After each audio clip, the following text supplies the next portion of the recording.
Assalamualaikum, selamat datang di Relevan Hati. Semoga menjadi pribadi yang lebih baik. Assalamualaikum warahmatullahi wabarakatuh. Innalhamdalillah wassalatu wassalamu ala rasulillah wa ala alihi wa sahbihi wa man tabi'ahum bi ihsan ila yaumil qiyamah. Kepada keluarga besar ibu-ibu di BNI Pusat dan seluruh cabang yang ada di dalam negeri ataupun di luar negeri. Kita tentunya berharap bahwasanya Allah senantiasa memberikan kepada kita hati yang mencintai ilmu. Kita ngaji itu bukan karena kita so alim. Kita ngaji itu bukan karena kita pengangguran. Karena sesungguhnya ketika kita ngaji, baik itu offline ataupun online, karena kita tahu bahwasanya prioritas hidup itu salah satunya dengan ilmu yang harus selalu kita serap dan kita pelajari. Membebaskan kita dari banyak blind spot, membebaskan kita dari banyak weakness point, yang biasanya membenturkan kita dengan banyak masalah. Kalau kita akhirnya belajar, dengan kita belajar akan terhindarkan dari banyak benturan pada kehidupan. Yang biasanya benturan itu menguras energi kita, menguras waktu kita, dan menghabiskan banyak masa-masa potensial dalam kehidupan kita ketika kita mengurusi setiap benturan. Ilmu yang kita pelajari itu sebenarnya sederhana. Menghindarkan kita dari banyak benturan. Karena ilmu adalah obat, ilmu adalah pelita bagi mereka yang merasakan kehidupan di dunia ini gelap sekali sampai kita mendapatkan ilmu. Semoga kita senantiasa mencintai ilmu, karena pada dasarnya ilmu bukan ilmu yang membutuhkan kita, tapi kitalah yang sangat membutuhkan ilmu menjadi sebuah kebutuhan besar kita pada kehidupan. Semoga Allah jadikan hati kita mencintai ilmu senantiasa setiap waktu. Alhamdulillah, tentunya senantiasa kita bersyukur kepada Allah atas seluruh nikmat yang Allah berikan kepada kita. Nikmat Allah itu begitu besar, tetapi syukur kita yang terlalu sederhana. Nikmat Allah itu begitu agung, tetapi syukur kita yang terlalu remeh-temeh. Syukur itu begitu panjang, tetapi syukur kita yang terlalu recehan.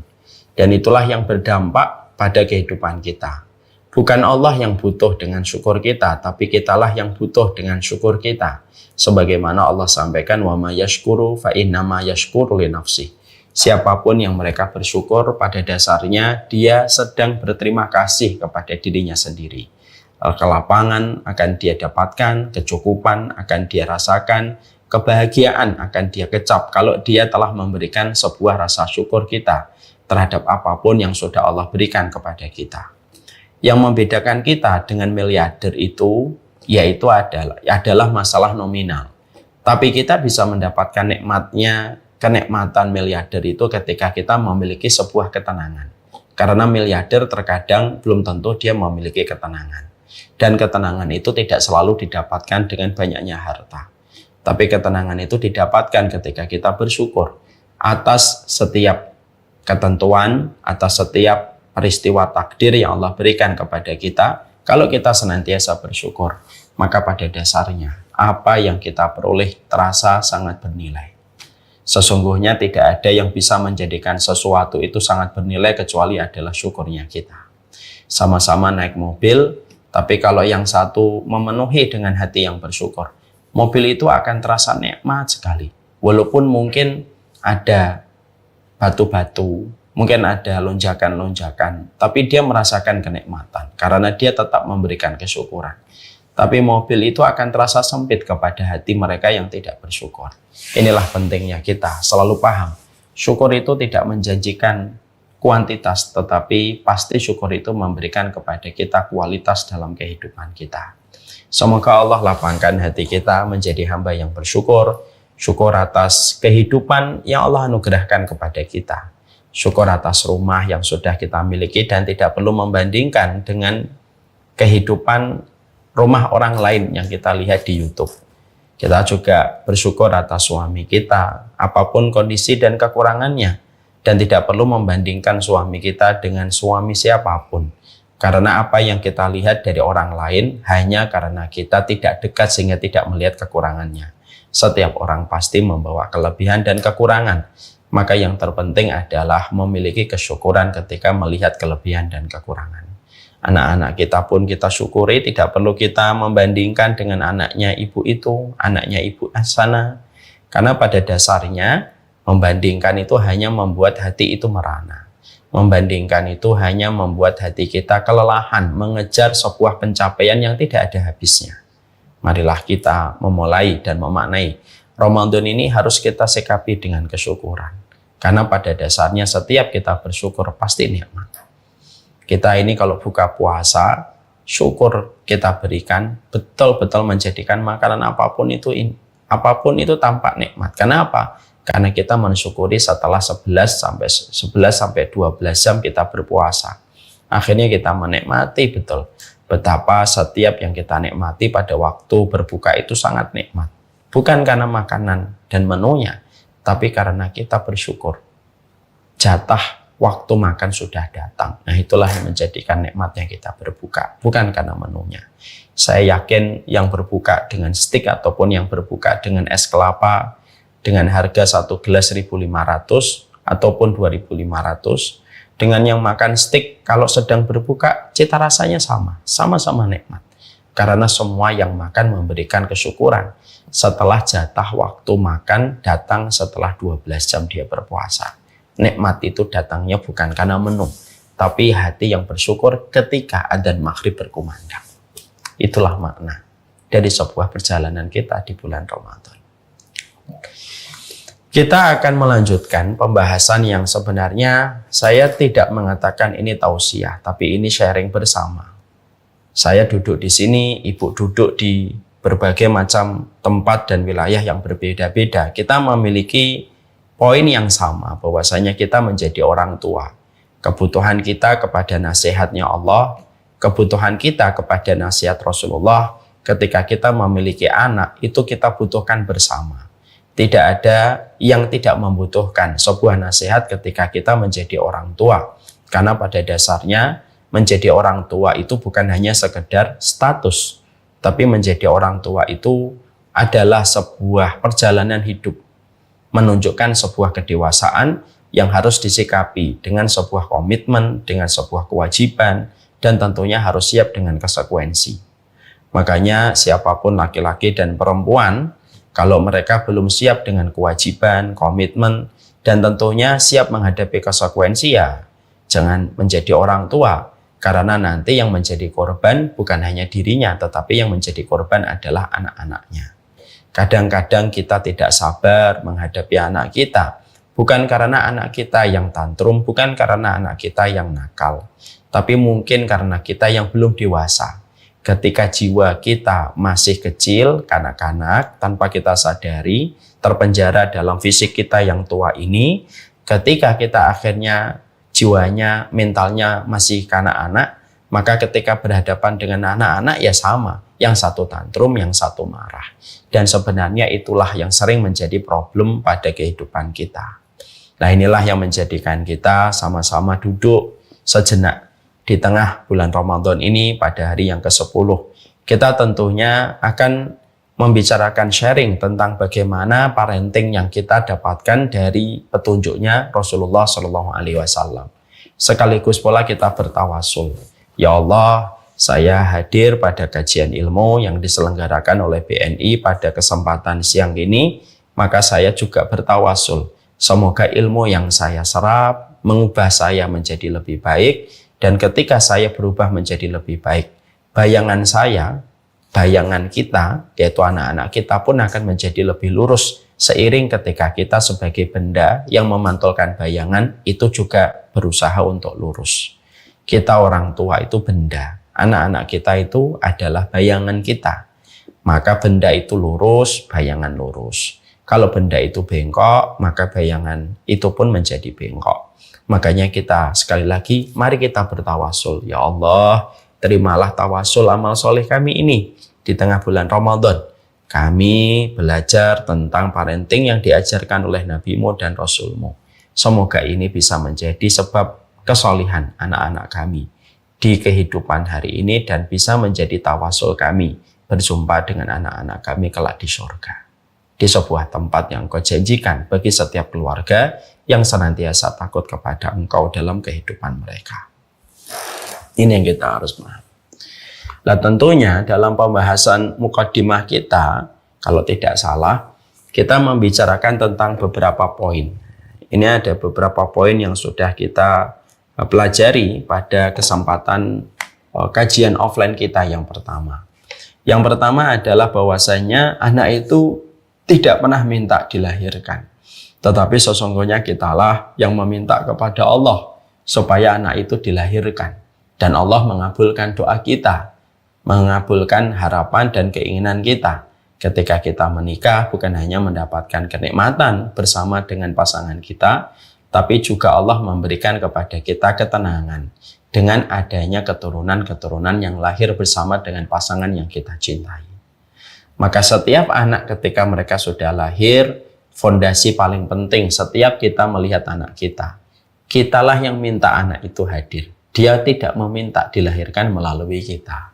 Kalau kita menyadari bahwasanya kita yang meminta kepada Allah, berdoa kepada Allah, bahwasanya kitalah yang memohon kepada Allah, anak itu dilahirkan, berarti yang meminta itu harus lebih bersabar dengan segala konsekuensi. Kalau kamu selalu sadar dan kamu tidak terdistraksi bahwasanya dengan banyak perkara dan perkara yang lainnya, bahwasanya dengan kamu menyadari bahwasanya dirimu itu adalah orang yang meminta, ya terima apa yang sudah Allah berikan kepadamu dan bertanggung jawablah dengan apa yang sudah kamu minta supaya betul-betul permintaan ini menjadi sebuah keberkahan hidup kita dalam kehidupan di dunia dan sebab keberkahan kita di akhirat. Memiliki anak itu memiliki seluruh unsur yang dibutuhkan manusia untuk tenang. Dia memiliki tongkat dengan anak yang dilahirkan, akhirnya bisa menjadi tim supportnya di dalam kehidupan ini. Memiliki anak juga menjadikan kita memiliki orang yang melanjutkan estafet ketaatan kita. Memiliki anak juga mendoakan kita ketika kita meninggal dunia. Dan memiliki anak pun juga menjadi sebab syafaat dalam kehidupan kelak kita di akhirat. Makanya sekali lagi, karena fungsinya anak itu apabila benar, sedahsyat itu yang didapatkan orang tua, maka sesungguhnya profit yang besar itu sebanding dengan effort yang besar. Karena tidak mungkin dong kamu mendapatkan profit besar, dividen besar, tapi effortnya itu biasa-biasa aja. Tidak bisa. Sesungguhnya setiap keuntungan dalam tanda petik, setiap keberkahan yang kamu dapatkan ketika memiliki anak itu sebanding dengan kerja keras yang kalian harus lakukan sebagai suami istri ketika sudah mendapatkan titipan anak yang Allah hadirkan dalam teras kebersamaan kita dengan pasangan kita.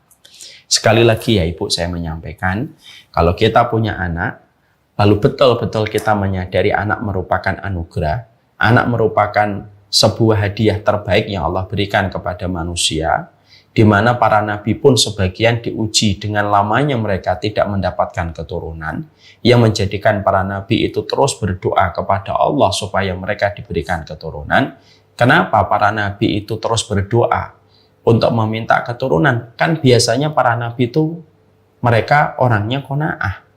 Tapi kenapa kok sampai ada nabi ketika mereka belum diberikan keturunan, seperti Ibrahim setelah melewati 90 tahun baru mendapatkan Ismail. Seperti Zakaria setelah melewati 100 tahun baru beliau mendapatkan seorang anak. Kenapa? Para nabi yang biasanya qanaah, tapi dalam konteks anak mereka terus berdoa meminta supaya diberikan anak dan tidak menggunakan sisi qanaahnya ketika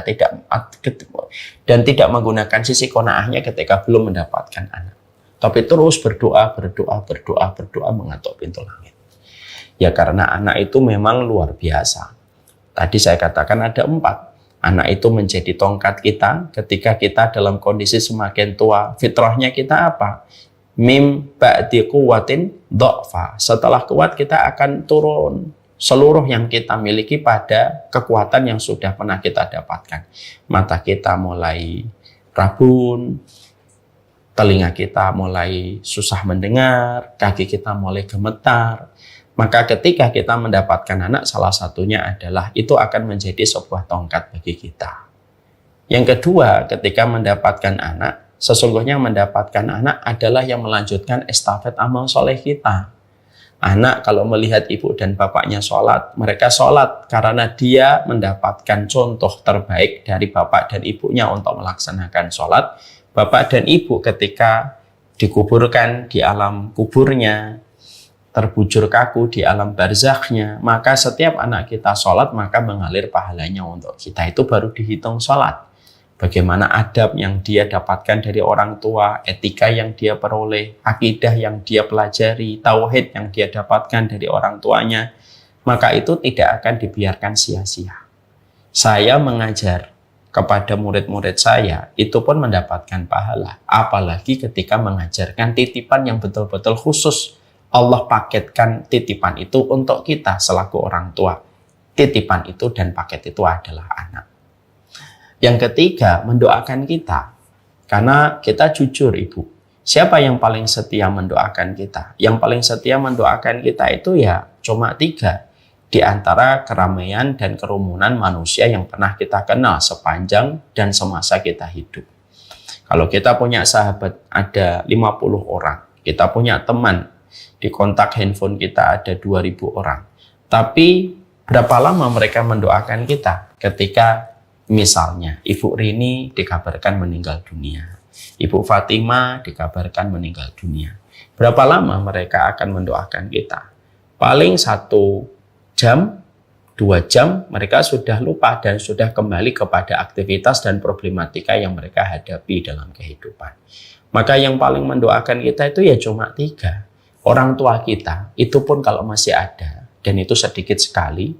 Kalau anak itu meninggal dunia, orang tuanya masih ada. Yang kedua, pasangan kita, itu pun kalau dia belum menikah lagi, kalau dia sudah kita meninggal, dia menikah lagi, mungkin juga agak-agak lupa kali mendoakan kita. Tapi yang betul-betul akan terus tidak terpengaruh dengan itu semuanya adalah anak kita. Karena apa? Itulah 3 orang yang sejatinya paling banyak mendoakan kita. Dan urutan yang ketiga itu yang paling logis. Karena apa? Mereka lah yang ingat semua yang kita lakukan untuk mereka sehingga mereka itu mendoakan kita. Makanya inilah yang menjadikan kita paham. Yang kedua, karena mereka mendoakan kita. Dan berdoa itu merupakan sebuah koneksi, bukan 4G, tapi adalah a million G, bukan hanya 4G. Karena ada 5G ya, ada 5G, ada 4G. Maka doa itu bukan hanya 4G, bukan hanya 5G, tapi a billion of G. Karena apa? Karena sesungguhnya sinyal 4G, Bu, tidak akan nyampe kepada kita kalau kita sudah terbujur kaku di dalam kubur. Semua pencapaian teknologi tidak akan bisa menghubungkan kita dengan orang tua kita ketika sudah meninggal dunia. Handphone kita, iPhone, iPad yang kita miliki mungkin harganya cukup lumayan mahal. Itu pun tidak akan bisa menghubungkan kita dengan orang tua kalau orang tua sudah meninggal. Ibu sudah meninggal, saya sudah meninggal, semoga Allah mengampuni kita. Anak-anak kita nggak akan bisa terkoneksi dengan kita. Tapi satu-satunya sinyal yang menyambungkan antara anak dengan orang tua, antara anak dengan kita itu doa. Makanya kan kita mendapati ada sebuah keberuntungan seorang wanita dalam sebuah hadis yang sahih. Dia berada di surga dan selalu ditinggikan derajatnya di surga. Sampai ibu ini bertanya, mali hadhihi darajah. Loh, amalku ini yang tertinggal yang mana lagi ya Allah? Kok saya terus ditinggikan derajatnya di surga? Lalu dijawab, bi istighfari ibnik. Ini merupakan buah dari permintaan ampunan anakmu yang terus memintakan ampunan kepada dirimu. Di situ kita mendapati ternyata sinyal doa itu a billion G. Dia itu miliaran G. Yang mana dia bisa menembus kehidupan akhirat, kehidupan barzah. Yang mana setiap berdoa, jangan remehkan doa. Doa itu bisa mengalahkan takdir. Doa itu bisa melapangkan yang sempit pada kehidupan barzah. Doa itu bisa mengangkat yang rendah menuju ke tempat yang tinggi ketika doa itu dipanjatkan dan ditujukan kepada setiap orang tua. Coba bayangkan. Coba kalau kalangan free child itu tahu dan mau berpikir sejenak. Hidup itu tidak selamanya seneng-seneng. Makanya kadang-kadang saya melihat aktivis free child itu anak-anak muda umur 30, perempuan gitu ya. Ya mereka bisa memilih free child itu Ya karena mereka masih muda, bisa nyelesain semua kerjaannya sendiri. Endorse ini, endorse itu, masih bisa mendapatkan income. Coba nanti ketika fitrah kehidupan merambah umur dan usia mereka, disitulah fitrah itu tidak akan bisa. Fitrah itu tidak akan bisa dikalahkan dengan sebuah kesombongan manusia di dalam memiliki sebuah mindset. Kenapa? Kalau sudah mulai batuk-batuk, sudah mulai terdiagnosa dengan berbagai macam penyakit, ya salah satu kekuatan kita itu ya bersama anak kita, yang terkadang memberikan kekuatan untuk kita. Maka yang ketiga mendoakan. Yang keempat bisa menjadi sebab syafaat bagi kehidupan kita. Karena sesungguhnya ada orang-orang tua yang kelak nanti masuk surga bukan karena semata-mata sekedar amal sholatnya mereka. Ada orang tua yang nanti kelak masuk surga bukan hanya berdasarkan amal sholih puasanya mereka semata.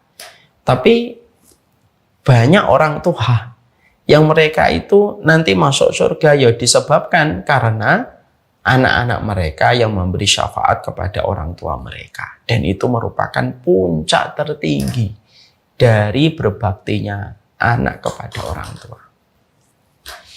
Makanya saya itu paling senang kalau ada nanya anak, lalu ditanya, cita-citamu apa nak? Gitu. Dia nggak menyebutkan dokter, dia tidak menyebutkan presiden, dia tidak menyebutkan menteri.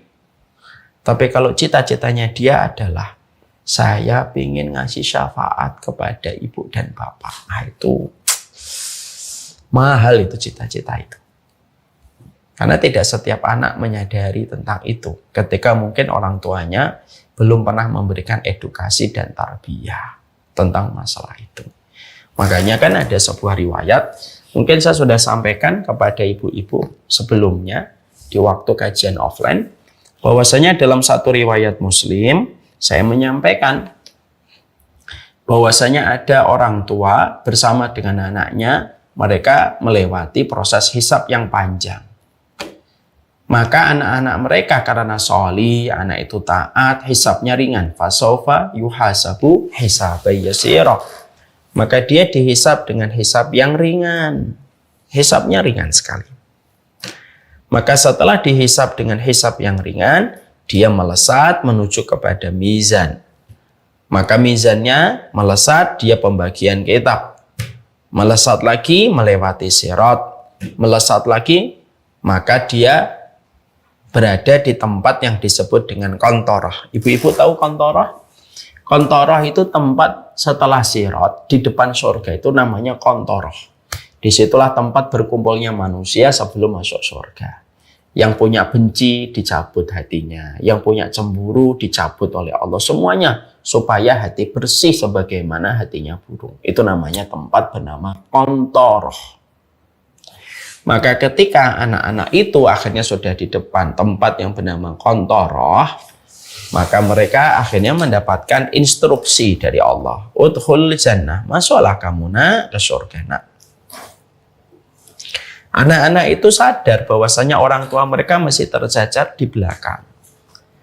Lalu mereka berkata, fima makna, lan nadkhulal jannah hatta ya'ti abauna wa ummahatuna. Ya Allah, kami belum bisa masuk surga, ya Allah, belum berkenan. Orang tua kami masih di belakang kejajar dan masih dihisab. Allah perintahkan kembali, masuklah kamu ke dalam surga nak. Kembali mengulang redaksi jawaban yang sama. Sampai akhirnya yang ketiga kalinya Allah berfirman, mali arahum, kenapa orang tuamu? Orang tuamu harus menghadapi konsekuensi hisab yang berat atas dosa, kekurangan, kesalahan, kemaksiatan mereka sendiri. Karena kita paham ya ibu-ibu, tidak selamanya orang tua lebih solih dari anak. Terkadang anak lebih solih daripada orang tuanya. Maka orang tuanya akhirnya masih menghadapi hisab yang berat. Sebagaimana ketika orang tertahan di pintu emigrasi karena ada notifikasi tertentu yang menjadikan dia mungkin mendapatkan red notice. Jadi lama ditanya.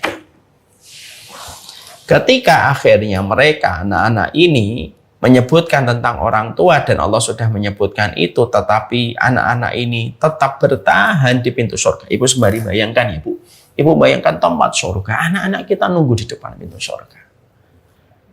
Lalu anak-anak itu ketika akhirnya tetap ngotot dalam tanda petik bertahan di depan pintu surga, akhirnya Allah memberikan sebuah privilege. Ya sudah, karena kamu meminta orang tuamu, aku akan berikan syafaat yang bisa kamu berikan kepada orang yang kamu kehendaki. Syafaat itu penolong, Bu. Syafaat itu kayak rekomendasi orang dalam tanda petik.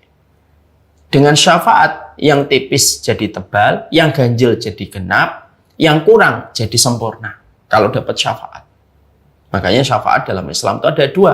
Ada syafaat khosah, ada syafaat ammah. Ada syafaat khusus miliknya Nabi Muhammad Sallallahu Alaihi Wasallam. Ada syafaat ammah, salah satunya syafaat anak yang diberikan kepada orang tua. Maka ketika anak-anak itu mendapatkan permit, mendapatkan izin dari Allah untuk memberi syafaat, dengan syafaat ini akhirnya yang berat hisabnya jadi diringankan, yang mungkin masuk neraka akhirnya selamat dari neraka itu dengan syafaat itu.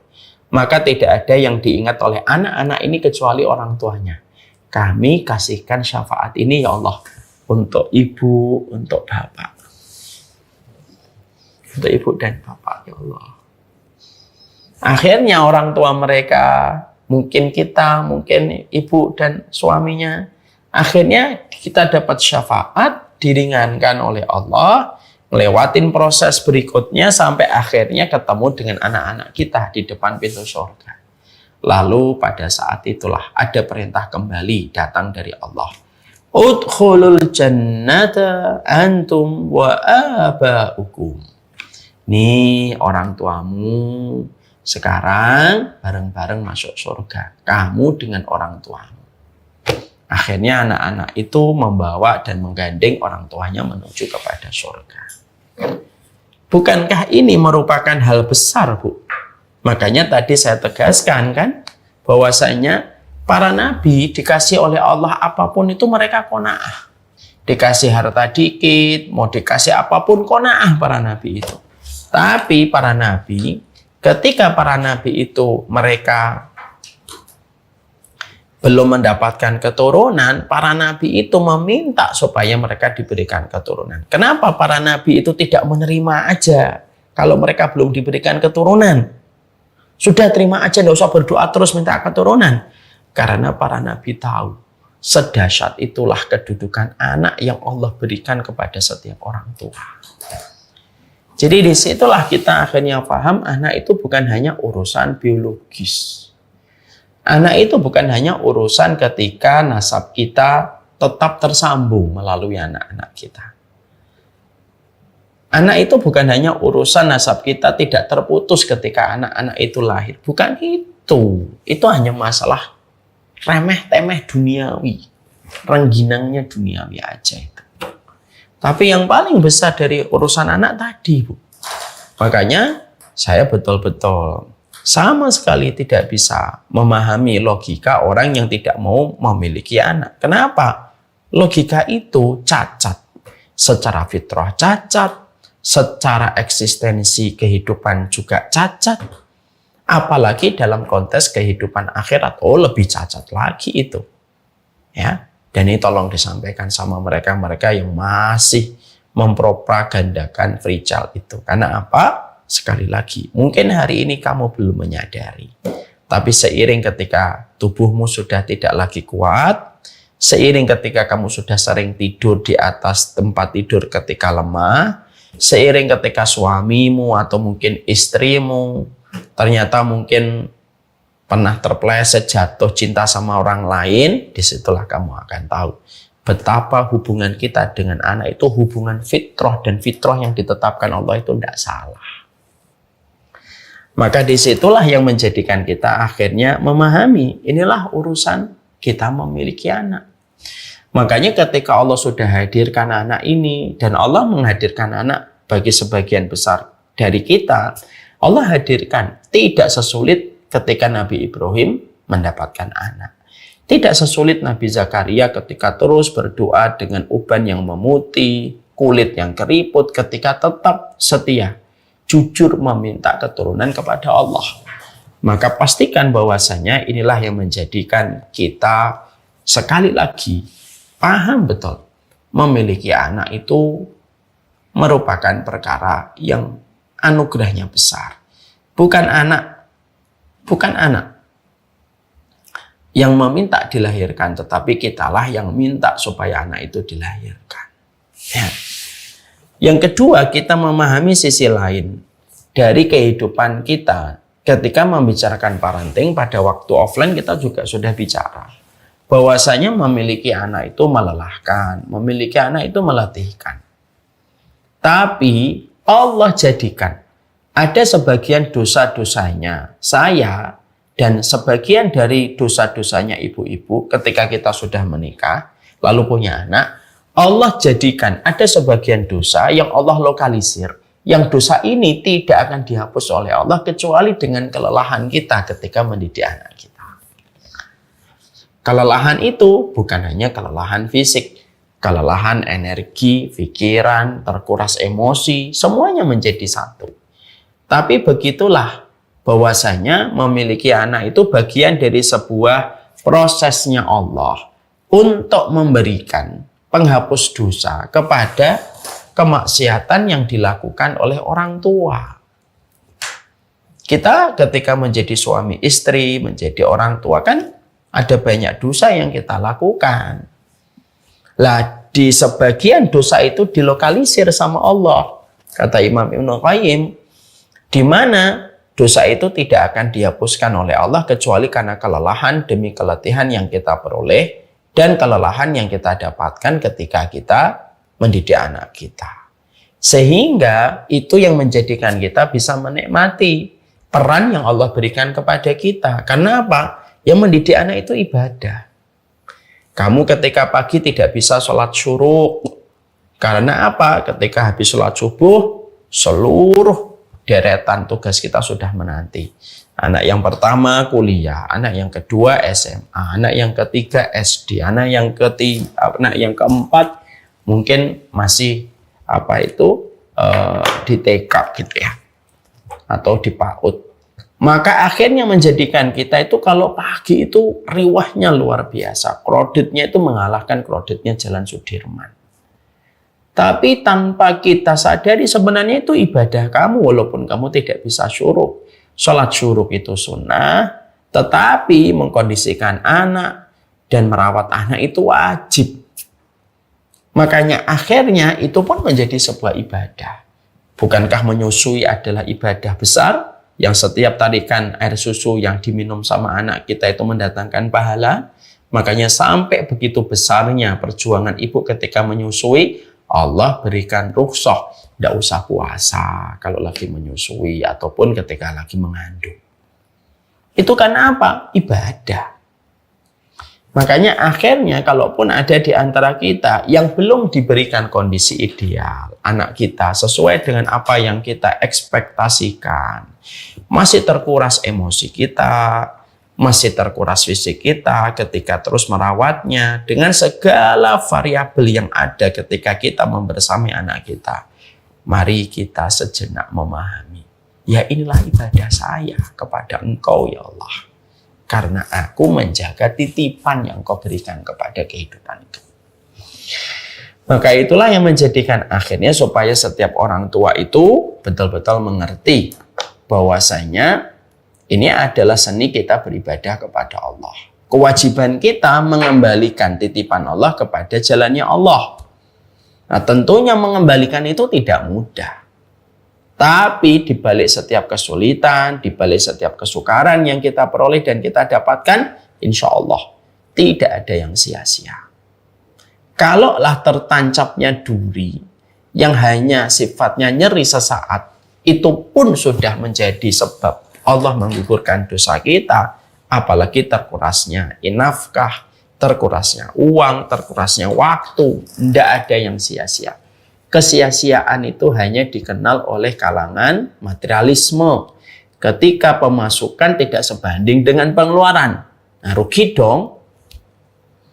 Tapi bagi orang yang beriman kepada hari akhir, nggak ada kata rugi. Tidak ada kata rugi karena semua menjadi sebuah investasi kebaikan yang Allah nanti kembalikan feedbacknya kepada dirinya. Maka itu pula yang kita dapatkan. Makanya, Masya Allah, itulah yang menjadikan kita akhirnya memahami sisi lain di dalam persoalan kita ketika memiliki anak-anak kita. Sekarang mari kita lalu melanjutkan. Pada pembahasan yang pertama, kita membahas bahwasanya di dalam kita seni mendidik anak kita tentunya berpijak kepada surat Al-Isra, surat An-Nur 54, wa in tuti'u tahtadu. Yaitu adalah bagaimana ketika kita menjadi orang tua, ketika kita memahami konteks ayat ini secara umum, maka Allah itu berbicara langsung dengan kita selaku orang tua. Kalau kamu taat kepadaku, aku yang akan ngasih kamu petunjuk. Gimana sih kamu mendidik anak? Sikap apa yang kamu harus lakukan, apa yang kamu harus kerjakan. Artinya bahwasanya setiap orang tua itu yang pertama, ketika merupakan bagian dari sebuah komitmen besar ketika memiliki anak itu apa? Salah satu komitmen besar ketika kita memiliki anak itu adalah bagaimana kita senantiasa mendisiplinkan diri kita untuk taat kepada Allah. Ketaatan manusia itu pasti berdampak kepada anak kita. Sebagaimana dosa yang dilakukan orang tua pun berdampak kepada anak-anak kita. Ketaatan orang tua berdampak kepada keturunan. Karena apa? Itu secara medis sudah terbukti. Bukankah kita melihat anak-anak kita memiliki kemiripan dengan kita dan suami kita? Kita dan istri kita? Contoh nih. Ada anak kita, kalau pas tidur mirip banget dengan bapaknya. Ada anak kita, mungkin contohnya anak saya. Ada anak saya nomor 6. Itu kalau dia sedang begini itu, sedang duduk, nonton gitu, dia sering tangannya begini. Mirip sekali dengan kakeknya. Bahkan kebiasaan kakek secara genetik itu bisa turun kepada anak. Bukankah kita sering mendengar gimana bercandanya bapak dan anak perempuan ketika ada seorang bapak ngomong, kamu nih keras kepala gitu. Anak perempuannya menjawab, kan keras kepalanya saya dari papa. Itu sebenarnya merupakan sebuah perkara yang memberikan pengertian kepada kita bahwasanya begitulah kehidupan kita dan anak-anak kita. Apa yang kita miliki, maka itulah yang akan menjadi salah satu faktor genetik yang akan turun kepada anak keturunan kita. Ibu, bapak tidak suka datang ke masjid, ya mungkin anaknya nggak suka ke masjid. Ibu tidak suka dengan hijab untuk menutup aurat, ya mungkin anaknya nanti jadi nggak suka menutup aurat. Maaf ya, ibu yang menutup aurat saja belum tentu anaknya mudah diarahkan untuk menutup aurat. Berapa banyak ibu-ibu yang sampai hari ini masih nangis, memikirkan dan berdoa di tengah malam, kapan ya anakku memakai hijab? Kalau ada di antara ibu-ibu yang selalu berdoa itu, saya ikut mendoakan semoga ibu dimudahkan oleh Allah. Tapi di situ kita akhirnya menjumpai di dalam surat An-Nur ayat yang ke-54, akhirnya kita paham bahwasanya mendidik anak itu justru semuanya itu dimulai dari kita dulu. Dimulai dari kita. Jangan sering menyalahkan anak kita dan jangan sering menempatkan anak kita menjadi kambing hitam. Menjadi kambing hitam dari semua perilaku yang dia lakukan tanpa kita sadari perilaku dia itu juga turun dari kebiasaan kita yang kita pun tidak pernah belajar untuk taat kepada Allah. Makanya sebelum kita bercita-cita anak kita sholat malam, nikmati dong sholat malammu. Sebelum kamu bercita-cita anakmu nanti akan terbiasa dengan puasa sunnah, ya kasih contoh dong kamu itu puasa sunnah. Kamu pingin supaya kamu itu menikmati ilmu anak-anakmu, ya nikmati majelis ilmu. Karena apa? Wa in tuti'uhu tahtadu. Kalau kamu taat sama Allah, Allah yang ngasih petunjuk kepada dirimu. Dan petunjuk Allah itu mengalahkan ahli parenting. Kadang-kadang parenting itu hari ini kadang-kadang kita tuh malah kadang-kadang maaf ya kalau bagi saya kadang-kadang bingung gitu. Semua orang bicara tentang masalah parenting, bukan salah, enggak apa-apa, itu juga tambahan informasi. Tapi karena maraknya setiap orang tuh bicara sampai kita tuh bingung yang kita itu tuh yang mana gitu.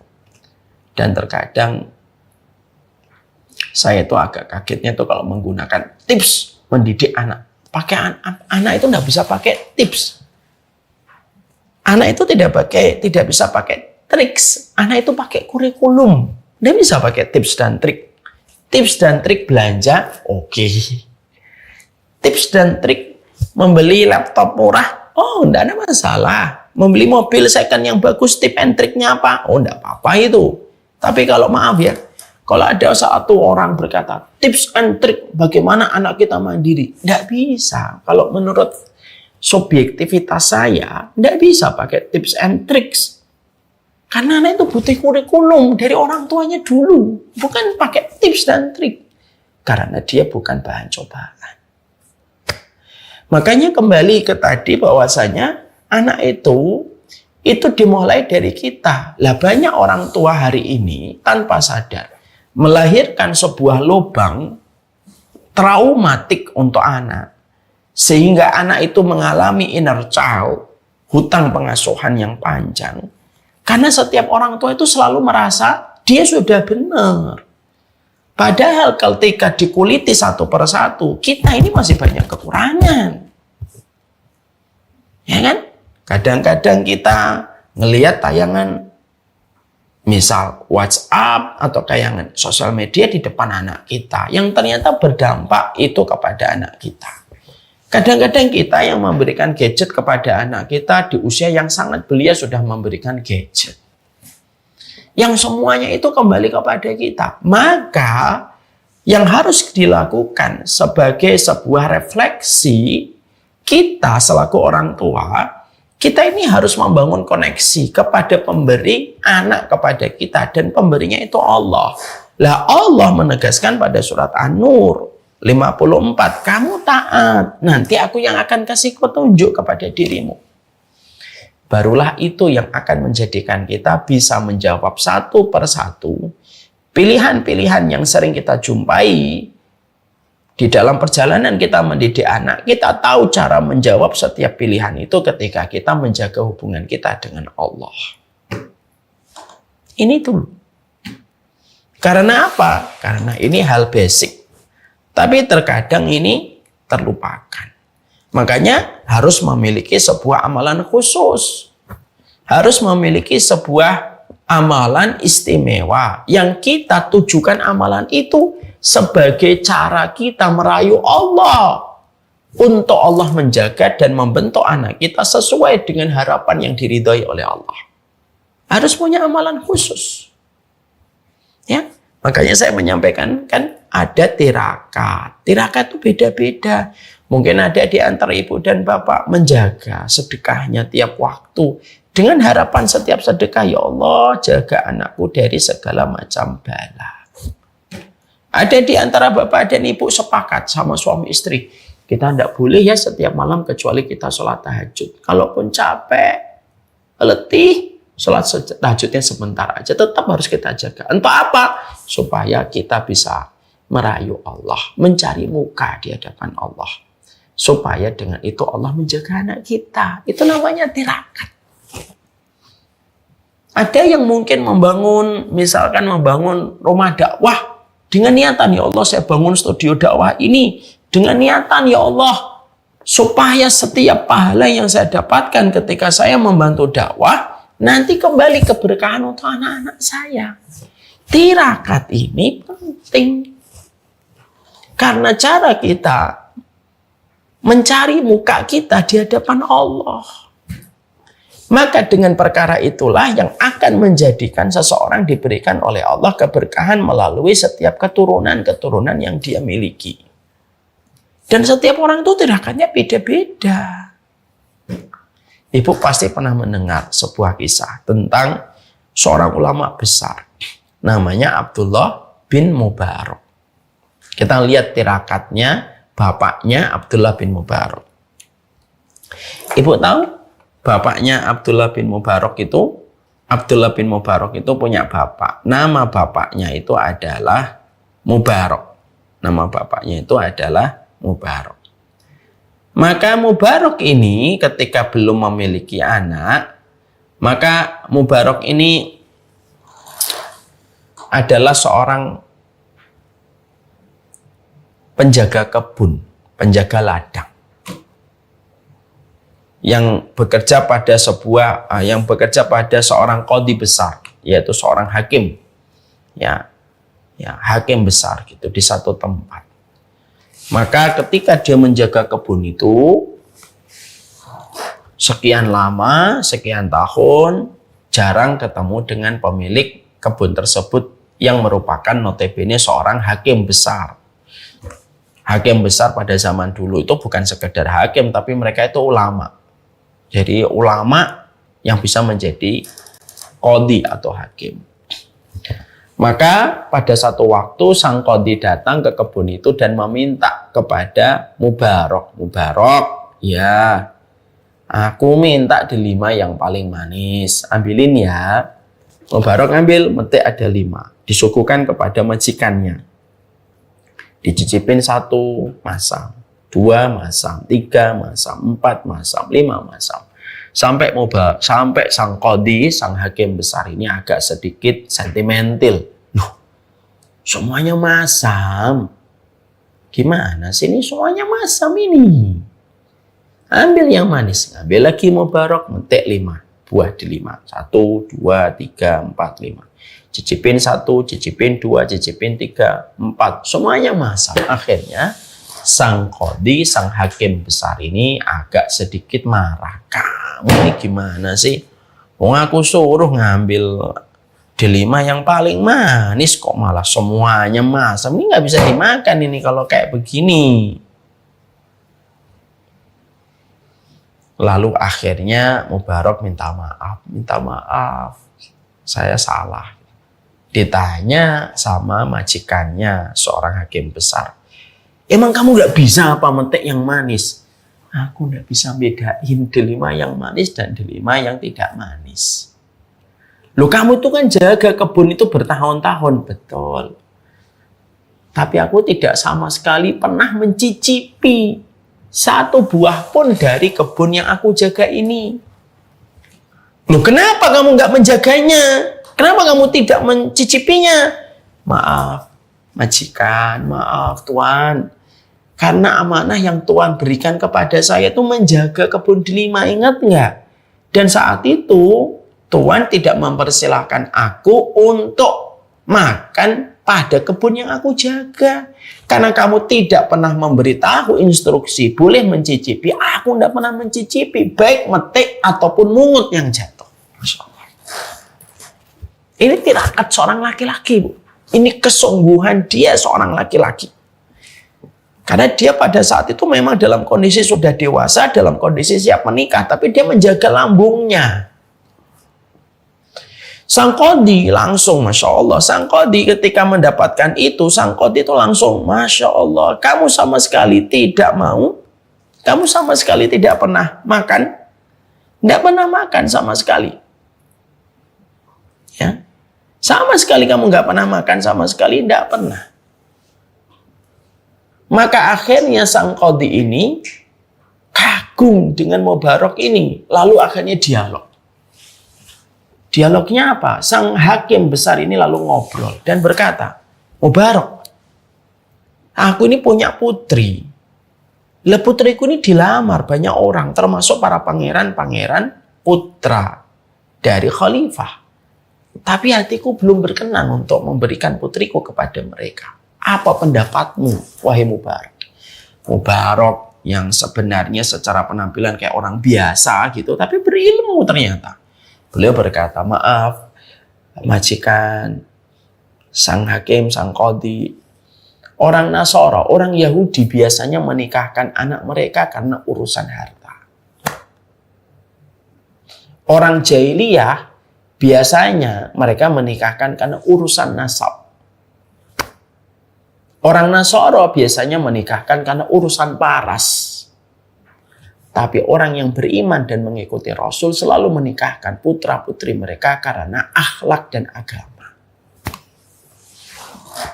Mubarak menjawab itu. Sang qadhi, orang ulama besar, itu seakan-akan baru mendengar kalimat itu.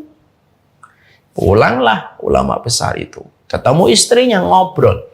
Aku hari ini tuh tertegun dengan sebuah kisah yang aku dapatkan di tempat ladangku. Apa itu, wahai suamiku? Kamu tahu nggak, budak kita itu yang menjaga kebun itu, ternyata dia nggak pernah sama sekali mencicipi delima yang dia jaga. Terus aku ngobrol dengan dirinya. Aku jatuh hati sama pemuda itu. Lalu ibunya, istrinya berkata, kalau kamu memang jatuh hati kepadanya, karena perutnya yang bersih dari yang haram, nikahkan putri kita sama dia. Masya Allah. Sehingga ceritanya nikah. Dan ketika nikah, Masya Allah, lahirlah satu anak. Anak pertama mereka dinamakan dengan nama Abdullah. Karena nama yang paling dicintai oleh Allah itu Abdullah dan Abdurrahman. Dikasih nama Abdullah. Bapaknya namanya Mubarak. Jadilah Abdullah bin Mubarak. Ibu nanti cek deh di Google. Tik Abdullah bin Mubarak itu siapa? Ulama besar yang hidup setelah masa para sahabat. Kenapa dia jadi ulama besar? Tirakatnya orang tua. Effortnya orang tua. Effortnya seorang bapak yang menjaga apa yang dia makan. Maka ini beda-beda. Makanya tirakat itu penting. Ibu Imam Bukhari, tirakatnya apa? Ibunya Imam Bukhari doa setiap malam. Seakan-akan lantai dan sajadah basah dengan doa yang terus dia panjatkan kepada Allah. Itu namanya tirakat. Maka itulah yang menjadikan akhirnya kita mengerti apa tirakatmu di dalam kita mendidik anak kita. Yang berikutnya setelah tirakat itu, apa yang kita harus lakukan?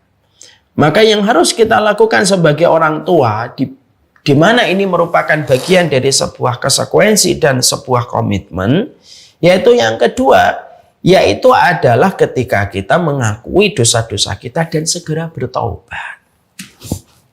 Mari kita lihat satu ayat, di mana ayat ini sangat penting dalam kisi-kisi kurikulum pendidikan anak.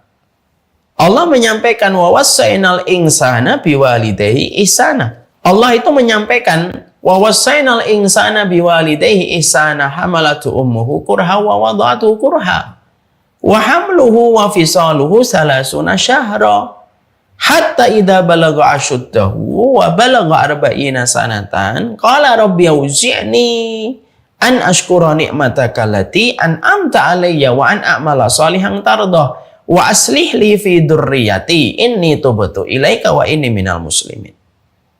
Coba ibu ini kan sudah di share screen ya, sudah. Coba ya, kata wa aslih li fi dzurriyyati dilingkari. Ini ada sebuah doa di mana ini merupakan doa yang harusnya menjadi rutinitas doanya setiap orang tua kalau sudah melewati 40. Ibu-ibu sudah 40 kan? Sudah. Saya aja 44, ibu-ibu ya mungkin 54, 64 mungkin. Maka di sini ada sebuah doa yang Allah ajarkan langsung, redaksinya turun dari sisi Allah. Rabbi auzi'ni an ashkura ni'mataka allati an'amta alayya wa an a'mala salihan tarda wa aslih li fi. Ada kata-kata wa aslih li fi dzurriyyati. Ya Allah, berikanlah kebaikan di mana kebaikan itu turun kepada keturunanku. Jadi ada sebuah hal besar. Kalau orang itu sudah melewati 40 itu apa? Hal besarnya itu apa? Perhatikan bagaimana kamu mendapati anakmu. Makanya berdoanya apa? Untuk anak. Wa aslih li fi dzurriyyati. Kalau sudah 40 itu banyak doain anak. Wa aslih li fi dzurriyyati. Tolong perbaiki yang ada kebaikan mengalir kepada keturunanku. Tapi yang sangat menarik untuk menjadi spotlight kita adalah kalimat setelah kata wa aslih li fi dzurriyyati. Tuliskan, ini tuh betul ilaika. dikasih boldnya mungkin hijau atau apa. Ya. Kalimat setelahnya coba ibu perhatikan. Ini tuh betul ilaika. Kalimat setelahnya tuh saya tobat kepadamu ya Allah. Artinya untuk memohon kepada Allah ada kebaikan yang akan terbentuk sama anak keturunan kita. Seakan-akan Allah itu berkata kepada kita, tobat kamu. Dosa-dosamu itu kalau kamu tidak tobatin, susah kebaikan itu mengalir kepada keturunanmu. Karena dosa itu kayak bendungan yang menahan debit kebaikan untuk turun ke bawah. Artinya kalau kamu ingin mengalir kebaikan kepada anak-anakmu dan anak-anakmu terus mendapatkan aliran kebaikan dalam hidup mereka, jadilah orang tua itu yang ngerasa berdosa. Tobat sama Allah. Jangan merasa benar terus dan merasa, saya nggak pernah dosa, Ustaz. Jangan gitu. Kita bertobat dengan dua. Satu kepada Allah, yang kedua minta maaf secara gentle, secara lapang kepada anak kita. Ya Allah nak, maafin Abi ya, masih banyak kurangnya. Maafin mama ya nak, masih banyak kurangnya. Sehingga ketika seorang ibu dan seorang bapak, maka dia jujur membuka hatinya untuk meminta maaf, maka itulah perkara yang akan membuka hati anak kita. Tapi dimulai dari kita yang bertobat pulang kepada Allah. Nah, kalau setiap orang tua masih ngotot mempertahankan kebiasaannya, lalu dia merasa benar, padahal banyak dosa yang dilakukan, ghibah yang dia kerjakan, itu jangan kita menganggap tidak berdampak sama anak loh. Kita bentak suami kita ketika kita nggak taat sama suami kita. Atau suami melakukan perzinahan ketika dia memiliki seorang istri yang halal dan menjadi ibu dari anak-anaknya. Itu semuanya itu perkara yang merusak aliran kebaikan. Kenapa? Dosa itu kayak bendungan yang menahan debit air untuk turun mengalir kepada anak keturunan kita. Bendungannya itu ya maksiat kita sendiri sebenarnya. Makanya tobat. Kita tobat, kita bersihkan dulu. Gimana kita bisa membersihkan anak kita kalau diri kita tidak bersih? Gimana wajahmu yang cemong akan memandikan anak? Kamu pasti akan diketawain sama anakmu. Mama ini mandiin aku, wajahnya cemong, dasarnya bau. Terus gimana nak? Ya mandi dulu lah ma. Oh, sok mama bentak-bentak kita supaya mandi. Mama aja nggak pernah mandi. Kan begitu logika dialognya antara orang tua sama anak dalam perihal mandi. Ya, kita yang mandi lah. Kita yang membersihkan dulu dosa-dosa kita. Berikan waktu. Dalam perjalanan hidup kita tuh berikan waktu untuk selalu bertobat. Dalam satu hari yang kita lewati gitu. Setidaknya menjelang tidur. Minta ampunan sama Allah. Ya Allah, hari ini harusnya saya membaca Quran 1 juz. Enggak saya baca. Ya Allah, harusnya saya tidak scrolling sampai 5 jam. Saya scrolling sampai 8 jam. Ya Allah, saya harusnya tidak marah. Kesalahan anak-anak saya itu masih bisa ditolerir gitu. Tapi saya marah. Mintalah ampunan sama Allah. Dan itu Allah gariskan kepada kita. Lihat artinya. Berikanlah kebaikan kepadaku dengan memberikan kebaikan kepada anak cucuku. Sesungguhnya aku bertobat kepada engkau. Nanti kalau kita sudah bertobat, kita sudah mengakui dosa-dosa kita, tapi setelah itu ternyata anak kita belum berangsur-angsur berubah, ya sudah pasrah. Ini tubutu ilaika wa inni minal muslimin. Ya sudah. Kalau ternyata anak, saya sudah tobat Ustaz. Saya sudah meninggalkan semua maksiat yang saya lakukan. Tapi anak saya juga tidak berubah-berubah. Ya itu kehendaknya Allah. Makanya ditutup dengan sebuah permintaan. Apa itu? Wa innani minal muslimin. Saya pasrah ya Allah. Saya berserah diri sudah apapun takdir yang kau berikan. Apapun setiap peristiwa yang engkau jalankan pada kehidupan saya. Itulah kesalahan saya yang saya harus terima untuk menebus kesalahan saya kan. Karena hukuman itu biasanya diringankan. Untuk siapa? Yang merasa bersalah. Biasanya hakim akan memberikan empati. Ya, kami sebagai hakim mempertimbangkan karena pelaku terdakwa ini sudah merasa bersalah. Ini termasuk salah satu faktor yang meringankan hukuman. Itu biasanya hakim begitu. Tapi kalau ada terdakwa tidak mau merasa bersalah, maka biasanya hukuman itu malah lebih berat. Ya, karena terdakwa ini tidak merasa bersalah, padahal semua bukti sudah didatangkan dan terbukti di sidang pengadilan, tapi dia tidak mau untuk mengakui kesalahan, maka ini akan menjadi sebab ditambahnya hukuman bagi dirinya. Itu yang kita jumpai. Maka akhirnya apa? Ini tubatu ilaika wa inna minal muslim. Saya tobat ya Allah. Setelah tobat, pasrah. Orang yang pasrah itu yang biasanya nanti akhirnya apa? Hukumannya diringankan oleh Allah dan dibantu oleh Allah. Jadi yang kedua itu memang harus memiliki sifat merendah. Ngakuin kekurangan, ngakuin seluruh kemaksiatan yang kita lakukan. Jangan pernah menjadi orang tua yang selalu merasa tegak lurus dengan kebenaran dan tidak pernah melakukan kesalahan. Jangan. Sekarang pertanyaannya, sudah seberapa sering kita merasa berdosa dengan banyaknya kewajiban yang belum kita bisa maksimalkan ketika kita mendapatkan titipan anak. Semenjak Allah titipkan anak itu kepada kita 15 tahun yang lalu, 20 tahun yang lalu. Atau yang paling mengerikan dan paling horor itu apa? Episode paling horor dari satu keluarga itu apa? Episode paling horor dari satu keluarga adalah orang tua yang selalu merasa benar dan tidak pernah merasa punya kesalahan sedikit pun ketika mendidik anak. Itu episode keluarga yang paling horor dan paling mengerikan. Kembali kepada full script. Nah, inilah yang menjadikan kita ibu-ibu. Yang kedua, inilah yang menjadikan kita memahami. Ayo, semoga kita senantiasa memiliki waktu untuk kembali kepadanya. Dan kita memberikan perhatian. Memasukkan ini menjadi kurikulum harian kita, yaitu bertobat setiap waktu.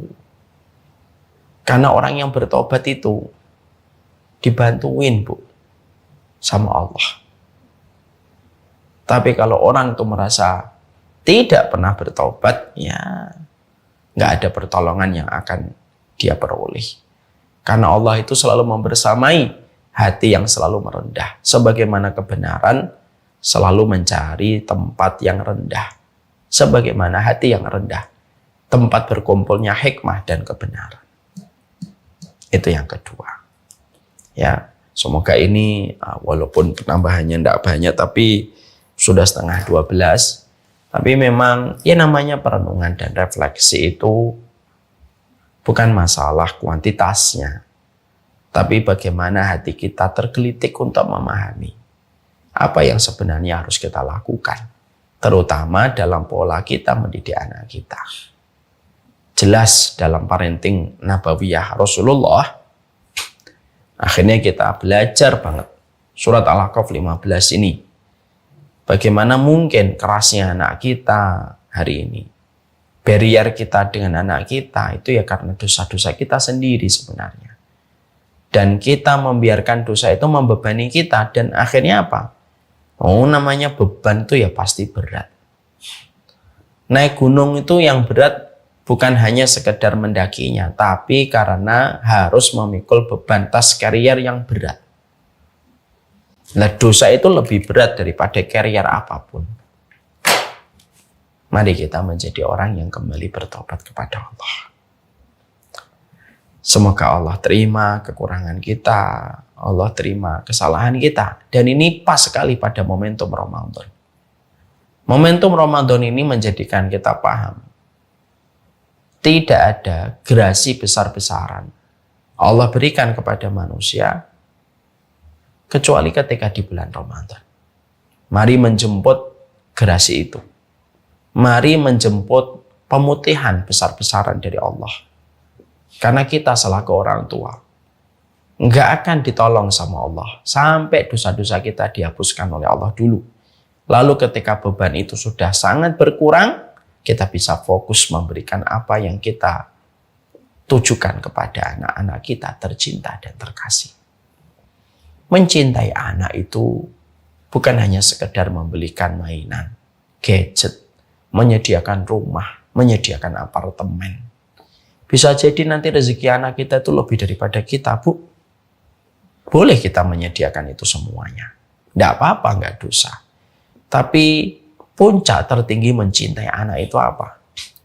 Puncak tertinggi mencintai anak itu adalah ketika menjadi orang tua yang terus membersihkan dirinya di dalam upaya dia merangkul anak. Anak itu nyaman kok kalau dirangkul sama orang tua yang tidak banyak dosa. Semoga kita menjadi orang tua yang sadar. Mungkin yang menjauhkan hari ini kita sama anak kita ya, mungkin dosa dan kemaksiatan kita sendiri.